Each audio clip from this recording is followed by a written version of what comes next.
Estamos de volta com o programa Lente Aberta e o assunto agora é a história de Ponta Grossa no século XX. Comigo no estúdio está o professor Fábio Rosman Maia, professor de História. Professor, muito obrigado pela sua presença de novo aqui no programa Lente Aberta. Nós já conversamos nesse ano mesmo sobre a história de Ponta Grossa, dos seus primórdios até metade do século XX, mais ou menos, faz alguns meses isso. E também conversamos sobre a história militar de Ponta Grossa de maneira bem pontual. O senhor, que também é militar, além de professor de História, militar aposentado.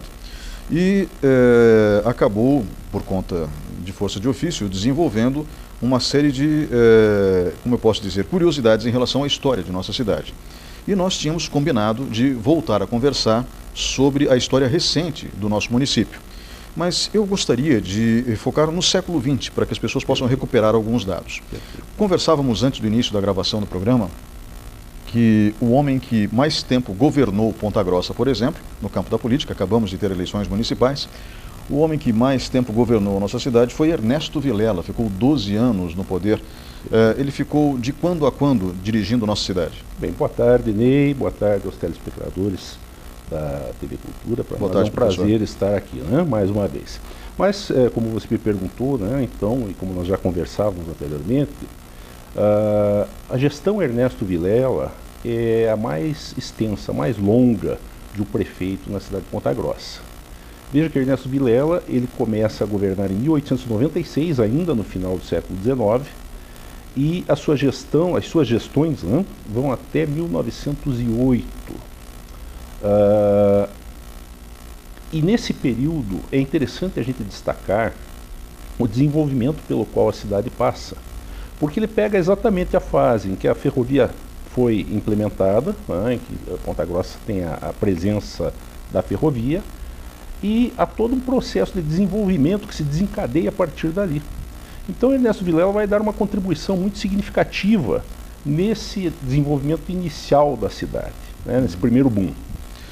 Dentro desses momentos significativos da história da cidade, o senhor falou da vinda da ferrovia no fim do século XIX, nós temos também a fundação do jornal O Progresso, que depois vira o Diário dos Campos. Exato. Também nesse período do Ernesto Vilela. Exatamente, é no período do Ernesto Vilela. A cidade, ela ganha, né, áreas de uma cidade desenvolvida, e Jacó Osman, que era imigrante, né, ele funda então o primeiro jornal, que se torna, ele não é exatamente o primeiro, porque há outros jornais de vida efêmera em Ponta Grossa durante esse período. Então você tem a existência de jornais que vão ter uma, duas edições. E o Jacó consegue fazer com que o jornal de fato ganhasse corpo, e se desenvolvesse e virasse o Diário dos Campos, mais tarde, e hoje nós temos um jornal com mais de 100 anos de história. Professor, também nesse período de Ernesto Vilela, logo no começo do século XX, nós vemos a fundação do primeiro cinema de Ponta Grossa, que foi o Cine Renascença, né? Exato. O Renascença também é obra do Jacó, preocupado em dotar a cidade também no setor cultural, em favorecer a cidade no setor cultural. Ele era empreendedor, era uma pessoa voltada para o desenvolvimento mesmo, e ele buscou, tanto que o nome do jornal, O Progresso inicial, ele retrata bem a concepção que ele tinha, de cidade, uma cidade que crescia, que se desenvolvia, progredia. E aí, então, ele fundou o cinema em 1911. Uma coisa curiosa é que na fundação do cinema, a questão que pega é que ele tinha a banda Lira dos Campos, a velha Lira dos Campos. E essa banda, por questões políticas, não estava tendo muito espaço para se apresentar em Ponta Grossa. Como o cinema era cinema mudo, então o que ele faz? Para ele ter o espaço para colocar a sua banda para tocar, ele cria o cinema. Ele funda o cinema. Por isso.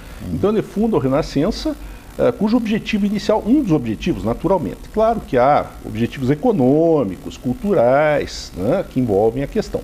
Mas, de início, um dos fatores que motiva o Jacó a fundar o cinema é ter um local específico para a Lira dos Campos tocar, a velha Lira, que é a primeira Lira dos Campos da cidade.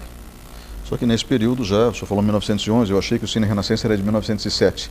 Então, Ernesto Vilela já não era mais o prefeito. Não, não. Aí nós já temos, né, algumas mudanças. O Ernesto fica até 1908. E aí o irmão dele entra, né, o Bonifácio. Bonifácio Vilela. Bonifácio vai dar sequência de 8 a 12. De 8 a 12. 1908, 1912 é o Bonifácio Vilela. Né? Então, o Renascença é da gestão do Bonifácio.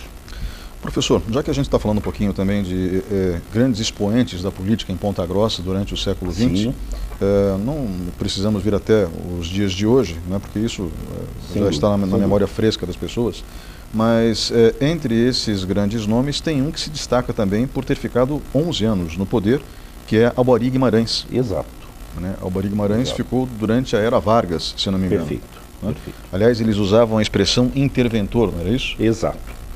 Aliás, aí tem uma questão muito curiosa, né? Você veja como Ponta Grossa, com a ferrovia, ela tinha uma importância muito grande, a gente já falou sobre isso. Né? Quando ocorre a Revolução de 30, o comando revolucionário se instala aqui.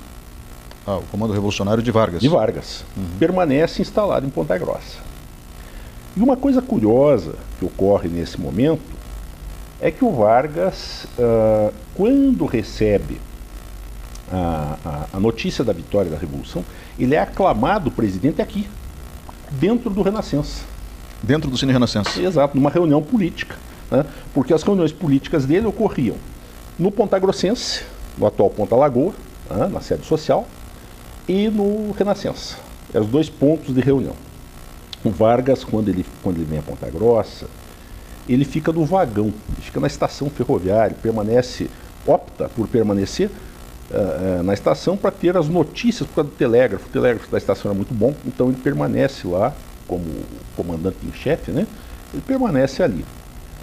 Mas ele vai frequentar a sociedade pontagrossense nesse período. Então ele vai a alguns lugares, e entre os lugares que ele vai, muitas reuniões se dão ou no Renascença ou no Ponta. Tá?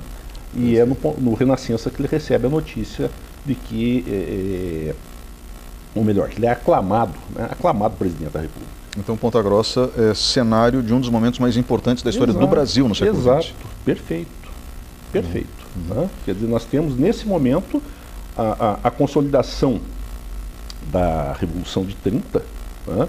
Tendo Ponta Grossa como o local onde aquele homem que ia chefiar o país é aclamado presidente. Então, de fato, Ponta Grossa, aí ela ganha a alcunha de capital cívica do Paraná. Professor, economicamente, Ponta Grossa gravitou em torno do tropeirismo durante um intervalo longo de tempo. Sim, sim. Ou seja, durante todo o século XVIII, durante todo o século XIX, talvez algumas pessoas estranhem falar século XVIII, mas a cidade, os primórdios, os primeiros tropeiros passam por aqui já nessa época. No século XVIII. Né? A Capela Santa Bárbara data de 1729. Sim, sim. Né? Então, no século XVIII, no século XIX, o tropeirismo é fundamental para a economia da cidade. Exato. E realmente todos os caminhos do sul do Brasil, quando eu falo todos os caminhos, eram basicamente dois, o caminho das Missões e o caminho de Viamão, né? Perfeito. Passavam aqui por Ponta Grossa e seguiam para Sorocaba, né? Onde era feita a comercialização dos moares, que eram fundamentais também para o transporte de cargas do Brasil da época, ou seja, a venda de mulas. Nesse caso de revoluções tecnológicas que a gente atravessa com a vinda da ferrovia, é óbvio que o tropeirismo perde espaço. Claro, claro. Então, a cidade passa a se consolidar como um centro comercial no interior do Brasil? Exato. Ponta Grossa, no início do século XX, ela se torna um polo comercial importante. A ferrovia faz com que ela esteja ligada a algumas capitais, por exemplo, Curitiba, Rio, São Paulo, Recife, e até mesmo Buenos Aires. Então Ponta Grossa se destaca no cenário comercial, né? E ela vai se tornar a segunda cidade do Paraná, né? Ela se torna uma cidade desenvolvida, grande, importante, né? Professor, nós vamos agora para um breve intervalo e voltamos em instantes com o programa Lente Aberta. Por favor, fique com a gente.